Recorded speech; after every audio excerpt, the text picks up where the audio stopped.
好的，我们研讨会呢即将要开始，但是在开始之前呢，先跟各位宣传一下，不确定各位是不是昨天一样有来到现场。如果您昨天没有到的话，顺便跟各位宣传，今天下午开始呢，还有明天以及后天都有我们的国际工作坊，3天的活动内容、形式甚至是地点都是完全不一样的。像今天下午呢，就会在这里有一个世界咖啡馆。然后明天会是Dr. Corbett 的一整天的工作坊，到了第3天呢，我们会移动到石门的 iPower 培力学社，会进行非常不一样的课程，所以相当欢迎各位，如果有兴趣的话，3天都可以报名。好，那我们的国际研讨会呢就即将开始，也在这边提醒一下，我们今天如果有口译需求，一样也请各位可以参考手册的第5页，谢谢。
好，那就大家早安，很开心呢，第2天又再度看到大家。今天天气呢比昨天好多了。那也希望大家今天不管是在心情上，或者是知识的收获上呢，都相当的愉悦，然后丰盛。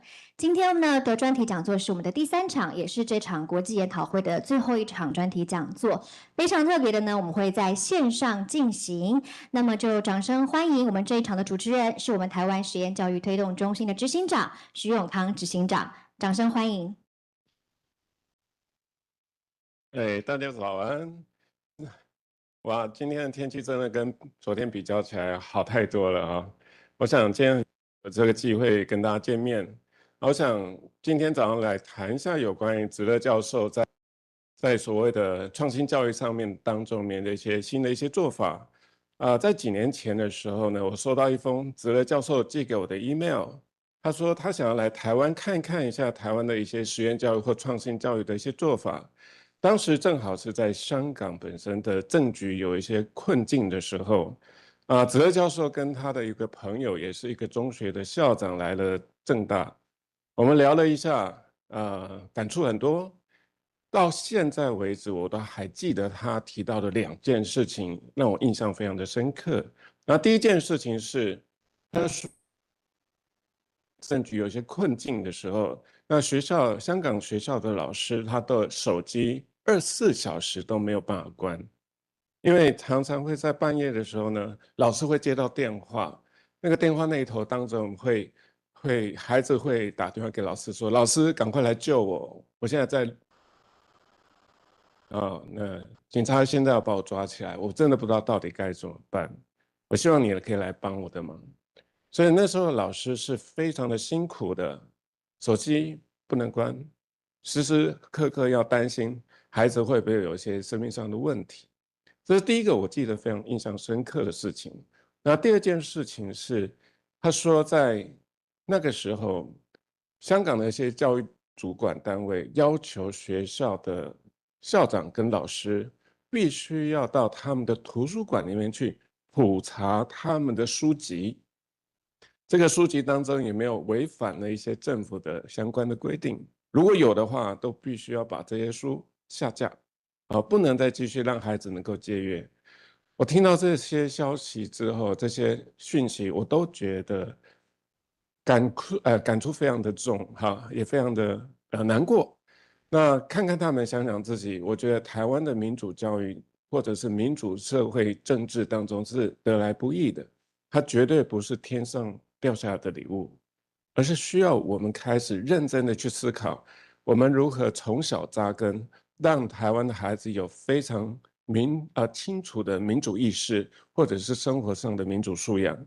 所以我们今天非常开心有这个机会邀请到子乐老师、子乐教授来这边跟我们大家来分享他最新的一些研究，有关于谈论到 New Liberal Box and Middle Class Asset, Parental Value and Homeschooling in Hong Kong。当然，我觉得这是一个很重要的一个态度跟研究，探究香港本身对于所谓的在家自学上面的一些现象。那未来我也非常乐意跟期待跟子乐教授有一个机会来继续来看看台湾的所谓的自学生实验教育跟香港之间有什么样的差异跟变化。我们掌声欢迎子乐教授。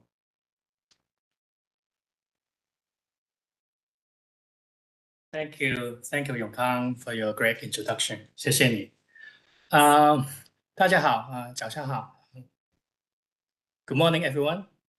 Thanks for coming in a very early morning. I have to say that today's talk is not going to be about any political things that Yongkang just shared. It's mainly really focused on my research. I study parenting, I study parental values, I study homeschooling in one of my major projects recently in Taipei and Hong Kong. So yeah, today's talk is all about some of my previous research, and thanks again for for inviting me for this conference, and so that I can have time to sit down and think about my research.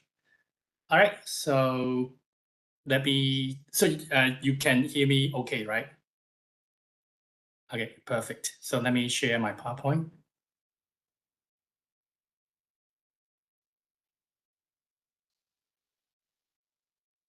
All right, so so you can see my PowerPoint now, right? Okay. All right, great.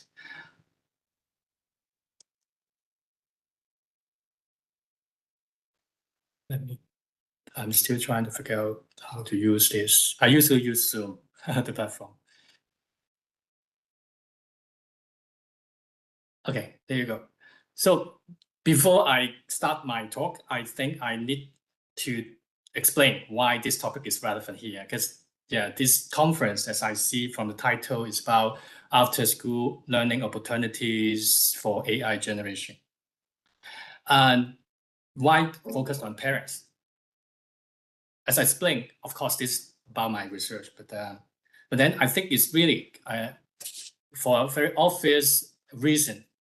Parents play a very important role in managing their children's after-school time, right? They're organizing, managing their activities, and so on and so forth. And Dr. Colbert and Dr. Tan yesterday also, I think, slightly touch upon the parents' roles in this area. So I think this is really relevant, and the choices they make, from tutoring classes to different kind of extracurricular activities, are not random. Okay, their choices are powerful reflections of their core values about what is desirable for their children's development, right? So that's why I think their educational choices, their values, their purchasing power, okay, that are a critical force in shaping the private marketplace of after-school activities. So that's why I think to understand the system, education system, after-school education system, I guess we cannot ignore the parents, okay? All right, so here is the agenda for the next 40 minutes. My main goal here is to provide a snapshot of Hong Kong education with a focus on parents' values, okay, for their children. And hopefully you can have some inspiration, reflection, or some insights for thinking about our educational future. To do this, I will first look at the mainstream education, okay? Both the school part and the parents' perspective within it, Okay, the first two parts are related to this. And then I will also use homeschooling as an example to show you some alternative education pathway. Middle class families in Hong Kong would try to explore and see whether they can get around the system. Okay, so this is basically the structure of my talk today. And now a little bit theoretical background. Okay, how parents raise their children is heavily influenced by what we call the intensive parenting discourse nowadays. Okay, the term originally from the sociologist Sharon Hayes. She called it intensive mothering, but I guess, yeah, nowadays as a father like me, also I guess we also need to share a lot of parenting responsibilities.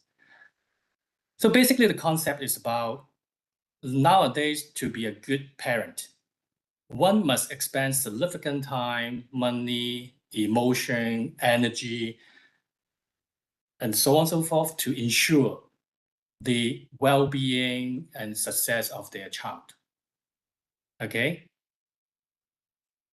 And I remember yesterday, Dr. Corbett mentioned Annette Laro's work about the middle-class parenting strategies or social class gap in parenting strategies. And I have to say, I really like Anna Ro's work, and her book is definitely influential. But at the same time, my research, or I mean the literature, also showed us that there are actually a lot of changes since LaRoe's research. It's important to note that the research is was conducted 2 decades ago and is in American context, right? So that's why we may find as a Chinese, in an Asian context, it's slightly, probably there are some cultural differences. For example, my paper cited here point out that middle-class discourses and practices are increasingly normalized in many societies nowadays. For example, working class parents are also working very hard to keep up with middle-class parents in terms of the investment in their children's education, right? And for Chinese parents, for Chinese families, we may not feel surprised that parents would sacrifice a lot, would make a lot of sacrifice to support their children's education and future prospects. So in terms of what parents do for their children, especially in the Chinese context, I would argue that the social class gap is getting narrowing, okay, it's narrowing. Instead, however, according to my research, the gap remains persistent in terms of how they prioritize and enact their values for children, okay? So basically, the value parents hold, whether they prioritize creativity, independence, or whatever, directly influence and justify their educational choice, okay? And this is complicated by how they prioritize the values, how they manage the tensions between some often competing values. For example, in the Chinese context or in Hong Kong context, we often see parents who say there's some conflict between happiness and hard work. Okay, how to ensure their children feel happy while they push them to the limit to get a high score in examinations and sort of thing. And how these priorities intersect with intensive parenting norms and their own social class backgrounds. So this is the basic theoretical framing for this talk. For what I'm going to talk about. So now let's turn to the system itself. And what I term here the neoliberal box. This is based on another paper a few years ago, trying to use the neoliberal framework to understand Hong Kong. So basically, to me, the Hong Kong case represents a locally adapted interpretation of the neoliberal model, okay? And to me, Hong Kong's education system in many ways is influenced by neoliberal ideology. Although some other scholars may not agree, but I have to emphasize that this is not the whole picture of Hong Kong's education. It's just an interpretation. It's just some way for us to understand the system, okay? And I say it a box because it creates a set of powerful constraining norms, market ideology, market logics, market principles, like competition, efficiency, choice, etc., that schools and families find themselves working hard on, okay, working hard on within, okay? So many of these norms and logics definitely align with the traditional Chinese values. Okay, think about like the Confucian value of hard work and something like that. So this combination, like the neoliberalism and the traditional Chinese values, really provides a very powerful ideological justification for today's highly competitive exam-oriented systems, like Hong Kong system, that we really believe we should sort individuals by academic performance. All right, so here is my analysis that present forming neoliberal challenges in the Hong Kong context. So the first is about the governance, okay? I think it's quite similar to what Dr. Tan yesterday talked about, is centralized decentralization. In Hong Kong, there are many like policies and measures of decentralization. It's definitely giving individual schools some power, I mean the government. But I would say the top-down control of the government, the Education Bureau, has continued. The governance actually expanded by turning school leaders into entrepreneurial managers, as well as using complex accountability frameworks focused on performance metrics, detailed performance appraisals, and reduced professional autonomy for teachers, which is linked to the second point here, the accountability and performativity, okay, all right? I guess this is quite, to me, this is the most obvious aspect, okay, in the Hong Kong system.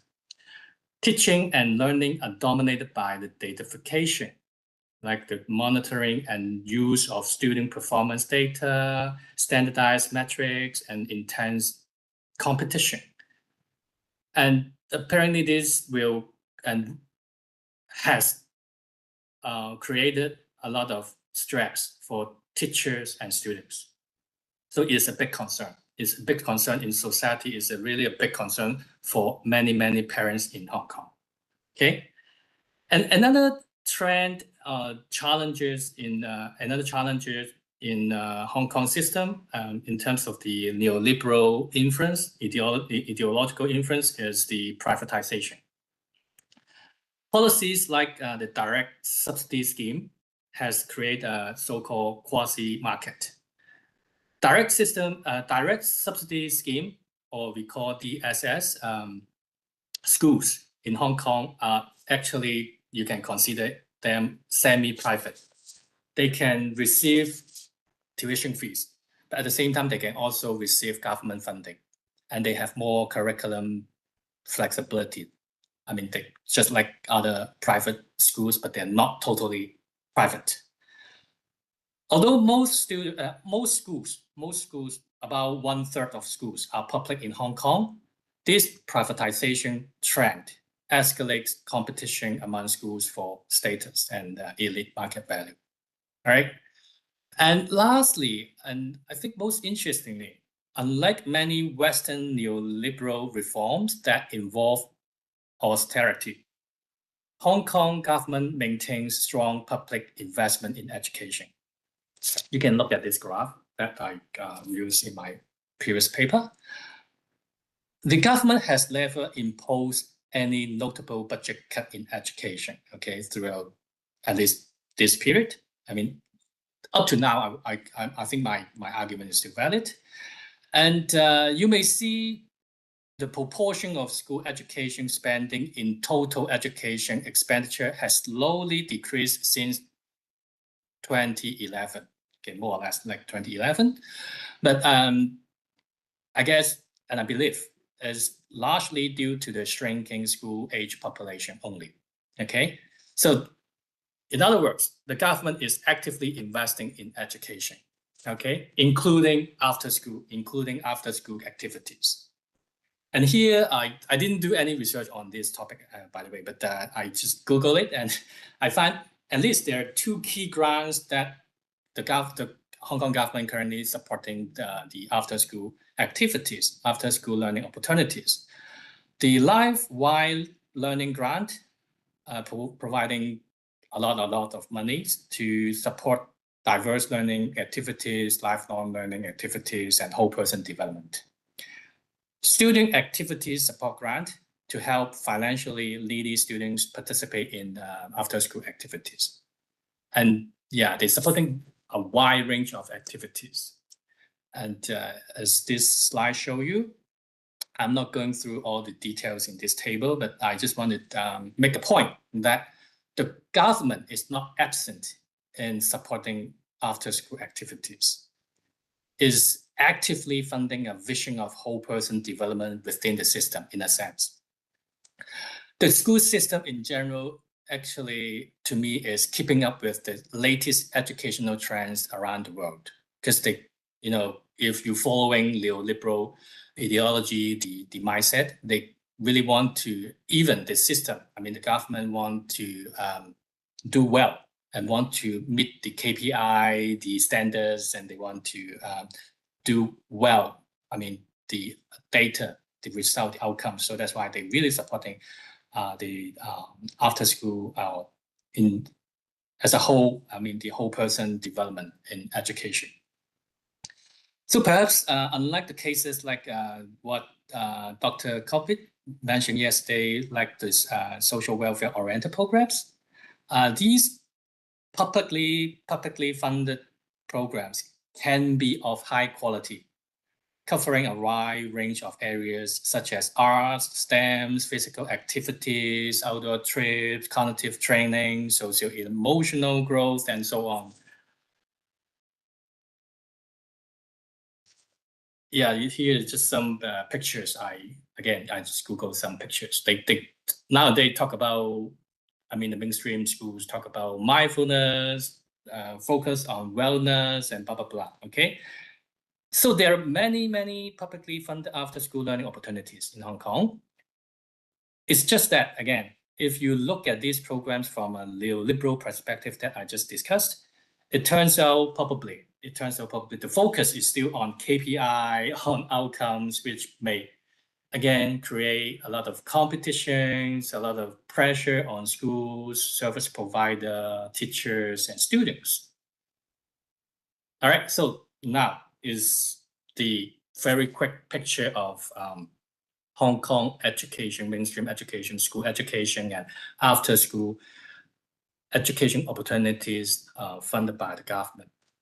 And now I want to talk about the parent perspective on within this system. Okay, the mainstream perspective. Okay, I have to emphasize that the mainstream. How about like how the parents within this box, how do they value most for their children? Okay, all right, because so far I just talked about how the top-down approach, how the government, how the Education Bureau, what they do and what they think about whole person development. So here is the, I mean, some data. I want you to take a look and get a quick sense of the parental values in Hong Kong recently. The data from the 2017 World Value Survey and a more recent study that my colleague and I conducted. Our study sample consists of parents of children attending kindergarten and primary schools. And the World Value Survey Hong Kong include parents representing a broader range of backgrounds. So you can see these two studies here. And in both studies, parents were asked the same question, okay? Here is a list of qualities that children can be encouraged to learn at home. Which, if any, do you consider to be especially important? Please choose up to 5. And so you can, as you can see in these tables, the top 6 qualities include responsibility, good manners, tolerance and respect for others, independence, hard work, determination, and perseverance. Okay, these priorities to me reflect the parental emphasis on like the civic responsibilities and moral values. And some top priorities here are also reflect or align with the competitive educational environment in Hong Kong, right? The hard work, independent, determination, and so on and so forth. But on the other hand, you can also see parents had a lower priority on the quality, on the qualities of obedience and religion for their children. Okay? And according to the same study that I am just talking about, the parents' responses also reveal a trend filled with shifting value priorities and value tension. Okay, the study identifies 3 core themes as follows. Okay, there is a clear dissatisfaction with the intense academic demands associated with the mainstream cramming culture. You know, not just in Hong Kong, I guess in most of the Chinese societies or Asian societies, the cramming culture, the cram school, drilling, the test preparation classes, and I mean, the student basically, I mean, there are a lot of cases of student burnouts. So basically the parents hate it, okay? They know what's wrong with the system. They're really unhappy about that. And then at the same time, they also, I mean, the parents increasingly vocal about prioritizing their children's health and happiness or the overall well-being, okay, over academic success. Okay, but unfortunately, to the last point, although they have all these reservations, parents feel an obligation to engage in the competitive education environment. They feel they have no choice but to play the game. I guess in Chinese, okay, let me test my Mandarin. It's called 身不由己. 身不由己. It's more like, I guess these 4 Chinese words really explain this situation. They really 身不由己. They have to, they know the system is not good. They have a lot of negative consequence, but then they feel compelled to continue playing this game.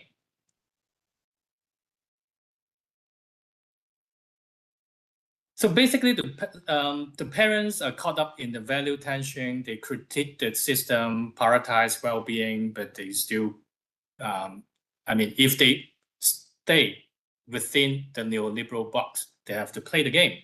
So I guess this is the central tension of mainstream education from the perspective of parents in Hong Kong. And then I guess this brings us to the last section of my talk. Some middle class exit. So that's why I put it in my talk's title. For a significant number of middle class families, this tension becomes so intense that they start considering unconventional solutions. Many middle class parents, they have resources, so they choose different ways to try to get around the system. Okay, and there's a very small number, I would say a tiny number of middle-class families in Hong Kong opt out of the system completely through homeschooling, okay? And I understand homeschooling is not really a new phenomenon, right? In this PowerPoint slide, I include the image, the book cover image, the book written by Jennifer Lewis.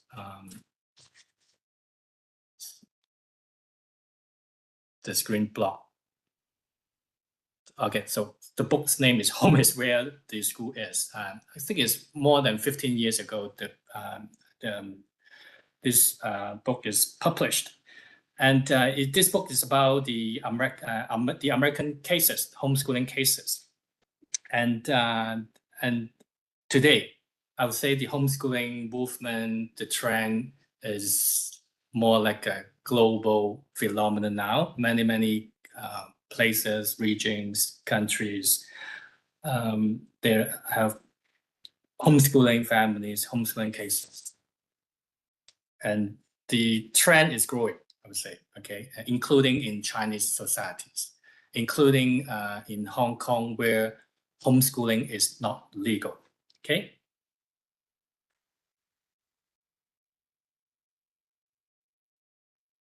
So I studied homeschooling, Chinese homeschooling a few years ago, involving 31 family cases, 16 here in Hong Kong and 15 in Taipei for comparison.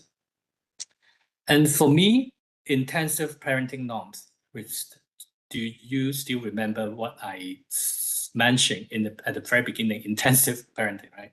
The concept is still relevant here. The intensive parenting norms still influence homeschooling, but just in a very different way, okay? Homeschooling becomes a deliberate, all-consuming choice to take full control over the children's upbringing according to their own values. Okay, all right. I'm not going through all these participants' profile with you now, because if you are interested, you can look at your handbook.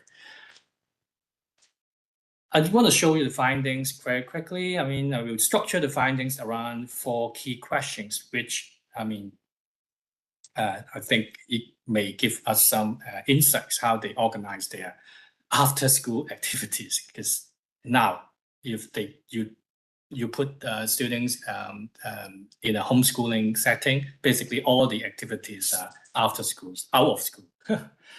So, all right, the first question is, why did they choose to homeschool? Okay, the reasons are very diverse. One single family often had more than one reason. Okay, but here I want to point out 2 main reasons. Like most of other parents, they were generally dissatisfied with the mainstream school system. Okay, so it's not surprising, right? And they also have a strong preference for alternative education philosophies, alternative models that they felt sidelined or even like totally ignored in the traditional schools. Okay. And second, how did they organize homeschooling?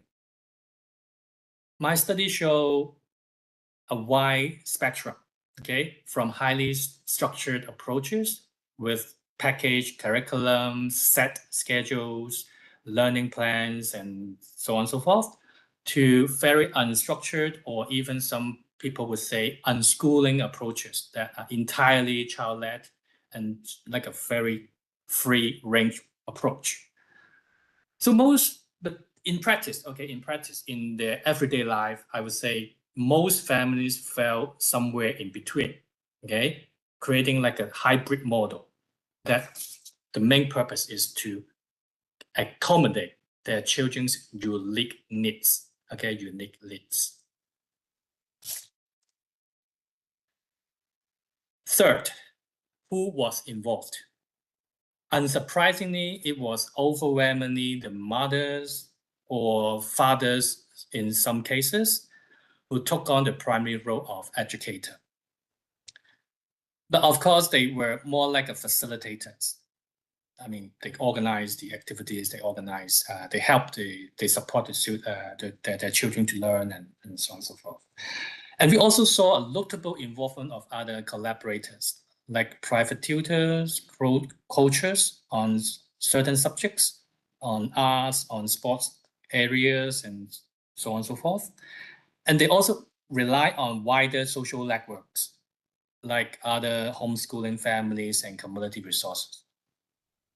And I have to emphasize that there's actually a significant focus on socialization through mixed age learning groups and community activities among these homeschooling families. So probably in the media, many people may believe and have some misconceptions about the social isolation of homeschooled children. But at least for my study, I can see many families, many parents, they were highly aware of this issue. They will try very hard to facilitate, to help their children to have a better social life. They help them to socialize with others, with different people of different age, and they would encourage, for example, their children to do volunteer work and community work and so on and so forth. So this really not what many people believe, okay?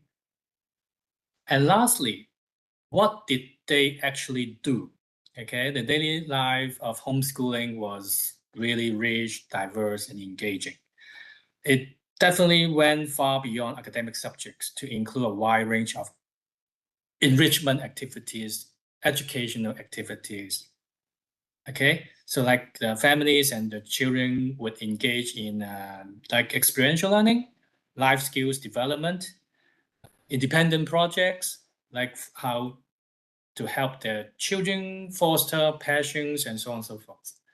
I'm not going again the details because I'm sorry for the font size here is super small, but I just want to give you an impression. Their goal, I mean the homeschooling families, the main goal here is to have the all-rounded education for their children. So that's why I put it like all this ring in this figure. Okay. All right. So am I good with the time? Let me see. How long have I? Okay, I'm doing good. All right. So now, what does all this mean? Okay. While considering my main focus about the parental values and how the parental values for their children. Okay.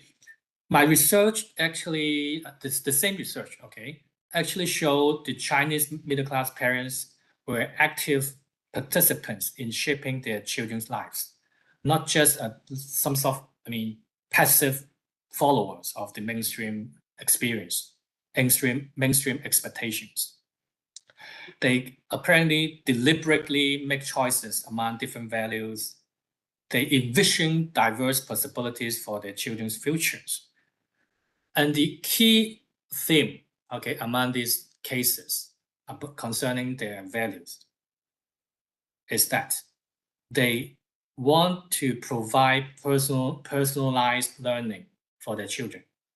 They stress cultivating their children's sense of self. So they basically want their children have a strong sense of self, okay? So further analysis in my study identify the following strong values or logics underlying this process, underlying this homeschooling process. So the first one is for these parents, excellence is redefined. Okay, it's not about topping the class, but about cultivating a curious, engaged, and balanced individual. Success is measured by the depth of a child's interests and richness of the experiences.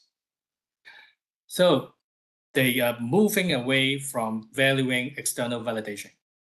External validation like the test score, the certificate, the award, and whatever. Okay, and they move towards fostering genuine internal fulfillment in their children.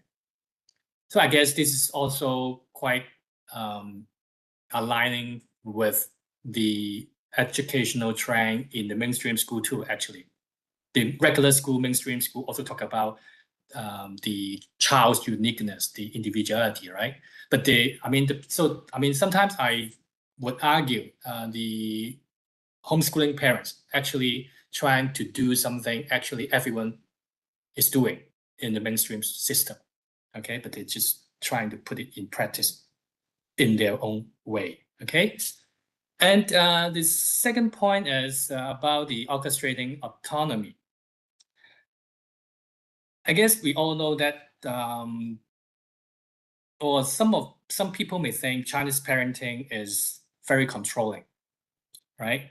But in this, in my research, we observe that actually there are some nuances from, controlling the children in education.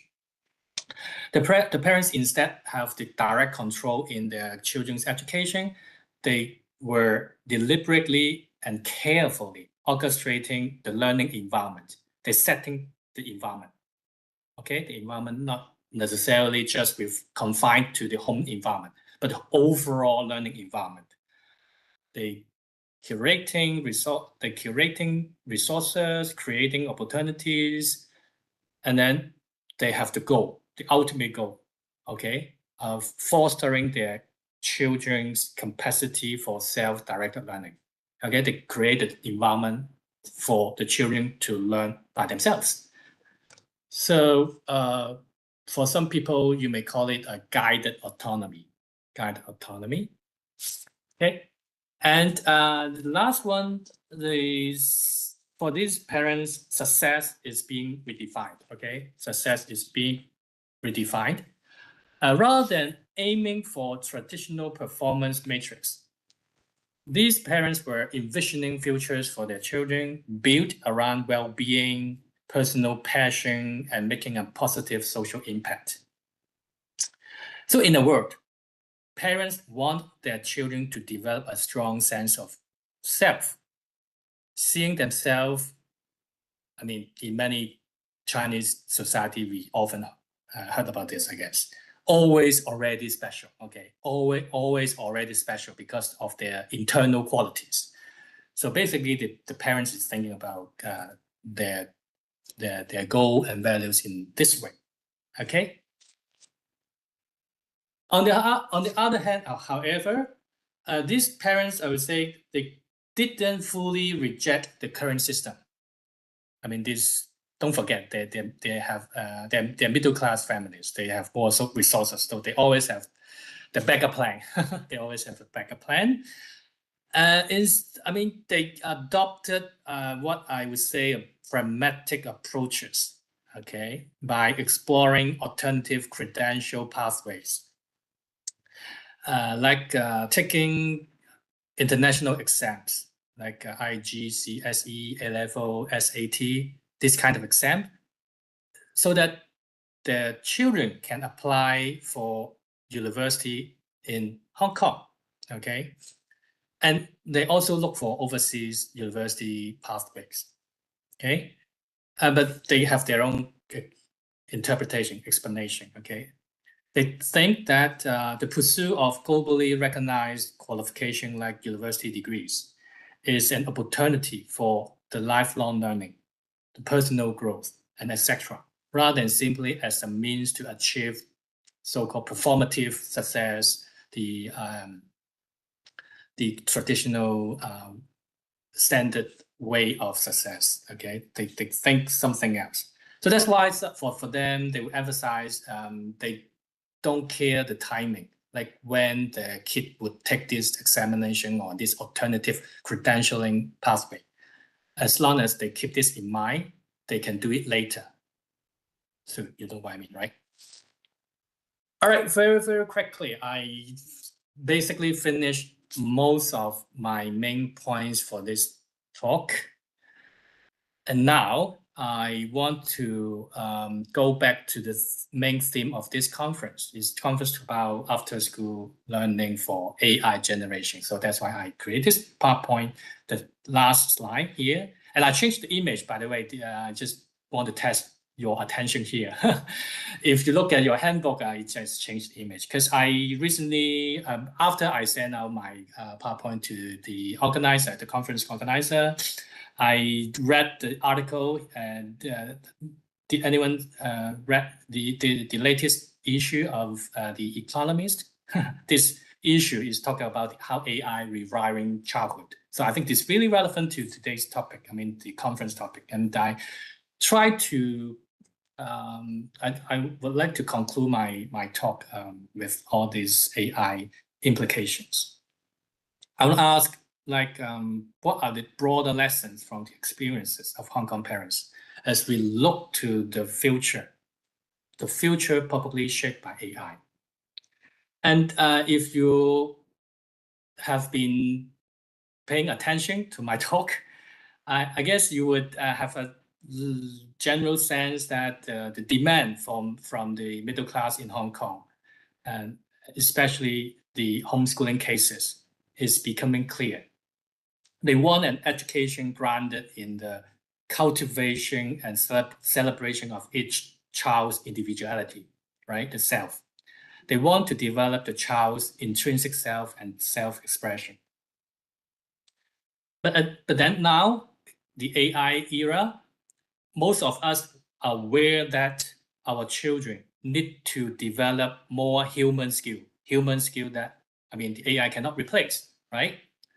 So I guess the self-development, this self-identity development are really like, really, I mean, the parental values around this idea really align with this demand, right? It's really a human skills or human elements.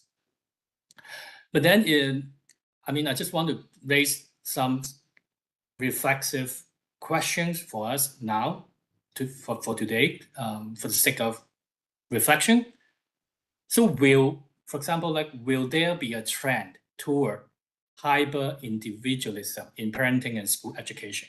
As actually this magazine, I mean, this issue also talk about. Encouraging self-identity is definitely positive. It's definitely a good thing.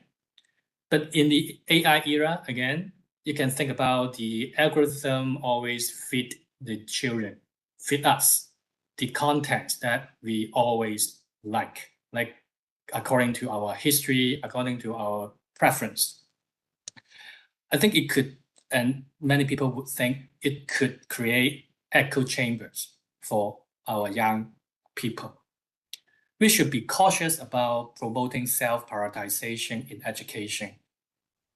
I mean, it could go in a wrong path.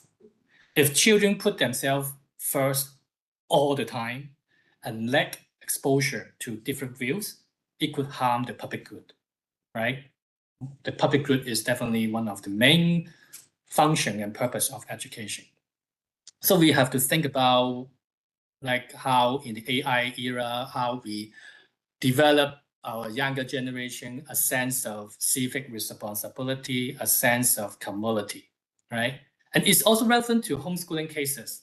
I have to say that in Hong Kong cases, as a comparison, Hong Kong parents, I would say, are less concerned about I'm making that very confusing statement. I mean, Hong Kong parents are less concerned with the civic responsibility, compared with the Taipei cases. So I think this is really a alarming issue if it's becoming like a common phenomenon. But I mean, it's just a question, okay? And then another thing is middle-class parents, as I discussed, look for alternative pathways, right? Like the homeschooling to get around the mainstream system. I guess this is a choice, after all, that requires a lot of resources, a lot of cultural capital, social capital, economic capital, as Dr. Corbett discussed yesterday. So in a sense, in the AI era, it's a big step to address social class gap because everyone now can access high quality, personalized learning using AI tools, right? It's not a very expensive tool, at least so far. Everyone can use it.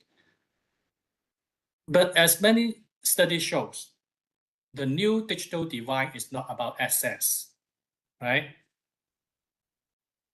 It's about how the children use the tools, where they use, when they use, and even when they stop using it, right? You know what I mean, right? So it's more like a curated divide. You know, it's more like how parents support their children to use AI tools or other digital tools for their learning. Okay, so it's likely that higher ed class parents have a better knowledge, better resources, better skills to support their children using AI than their working class counterparts. So the question here I want to say is, I want everyone here to think about is, where would the AI era intensify and the amplify the social class gap in education. And lastly, I want to say the phenomenon of intensive parenting is likely to continue, even in the future. Is clearly, I would say, I'm pretty sure. And now we already talk about how AI can enhance parenting, how AI can help parents to do parenting, right? But any kind of new trendy parenting, new trendy parenting framework, I would say ultimately reinforces the same paradox, the same exhausting paradox. Whatever parents do is never enough. If you're a parent here, I guess there are definitely some parents in the audience, right? If you are parents, you know what I mean. Whatever parents do is never enough in this intensive parenting framework, right? They can always do more. So in an AI era, I guess it would just intensify parental stress and burnout. Okay, so this is my reflexive questions, my reflection. And so all in all, one challenge, for example, for us, for educators, for policymakers, probably is to ensure that the AI-enabled educational future does not simply become a digitalized, more super efficient version of the neoliberal box. But I don't want, I don't think anyone here would like to see another kind of race in the system. Because of amplified by AI tools. And another challenge for us is also to ensure that this promising future is not available only to those who can afford to get around the system. Okay, all right. So that's pretty much it. Thank you for your time, and I'm now happy to take any questions or comment. OK， 好，非常谢谢子乐教授，很精彩的演讲。那特别是针对有关于家长选择，家长价值的一种判断，感觉到目前的 AI 世代的父母亲非常的焦虑啊，这种焦虑会非常持续下去。我想更加针对我们对所谓的民主观念以及选择在这一部分当中面，给更多的一种突破性的一种框架上的思考。好，那接下来我们有10分钟的时间，那不知道哪位朋友想要去跟子乐教授做一些对话？那在对话之前的时候，也麻烦提问者说一下您的单位跟姓名，方便我们记录。好，谢谢。好，请 Professor Tan。Professor Lee， 早晨，你好。早晨。I have a question about homeschooling in Hong Kong. I would like to know what is the Education Bureau's official policy towards homeschooling in Hong Kong. Oh, the last time I checked, I understand that they don't approve of homeschooling in Hong Kong, but I want to make sure that I'm up to date. Yeah, thank you very much. Thank you, Dr. Tan's questions. Is still not legal.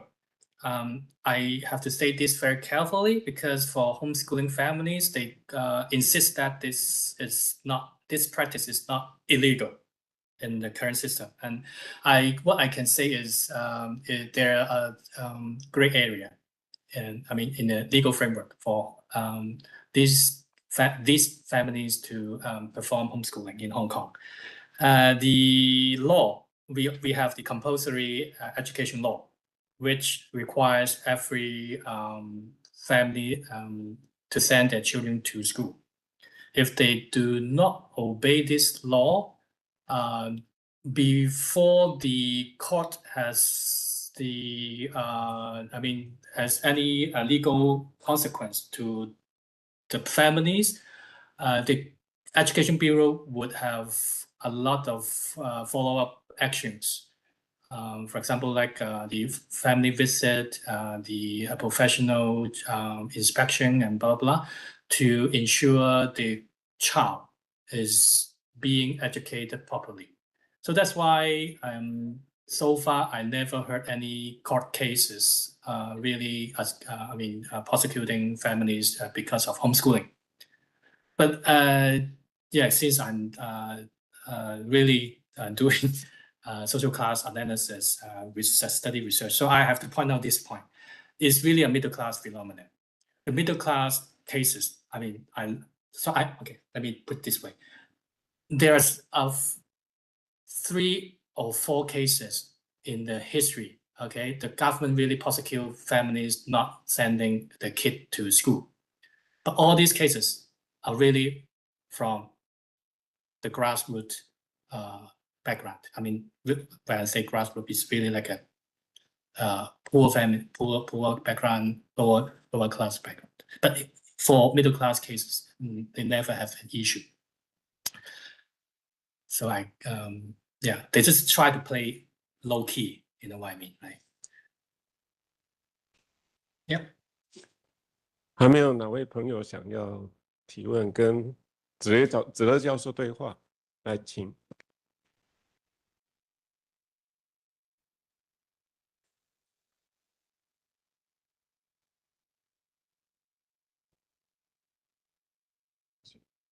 我是一个就是在台湾的自学家长，那我觉得今天听到子乐教授这样的分享，觉得非常的开心嘛。就是说其实我们的确是有意识到说，的确会看到在家自学这个自学圈当中，的确就是像子乐教授谈到的这样的现象，就是说我们会思考说，哎，这样子的homeschooling 到底是不是真的让教育的不公平更增加、更复制，尤其是 AI 时代，它应该会复制的更快。但是，当我同时在这样想的时候，我觉得，我想回馈的就是说，我在台湾看到的事情，是因为我们有3法，我们不需要保持低调，所以就是这个草根的部分，我们不需要保持低调。所以我觉得我看到的事情是，因为有3法，所以我们台湾的在家自学，我们某种程度上，我们可以承接了。我今年看到一个有公开出来的申请案，是他因为他们家太穷了，隔代教养，他没有办法去学校上学，高中的时候，他需要一直去工作。可是他最后他申请了在家自学，我们OK， 因为有3法，所以他就是可以他可以拿到这个学历。我知道这可以让他之后的工作更顺利。对，这是我觉得我们有3法很棒的地方。然后另外一方面，我们也看到说，我们的学校可以，我们的自学可以承接不想去学校的学生、拒学生。那这个也很多都是就是所谓的 grassroots 出来的。然后另外就是郑老师前一阵子他也提出了，就是像我们的水电师傅啦。泥作师傅啦，这些就是他们现在很难传承的情况下，他在思考说怎么样用自学计划来带领年轻人来传承这个，因为我们机子系统现在也有一些状况嘛。对，那这个是我想回馈的部分，谢谢。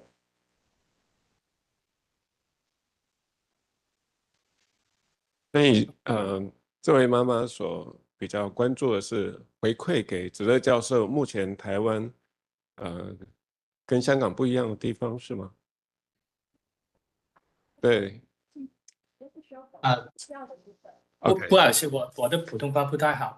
So let me respond to your questions in your comment in English very quickly. I guess my research, it explained why my research would choose Taipei as a case for comparison. In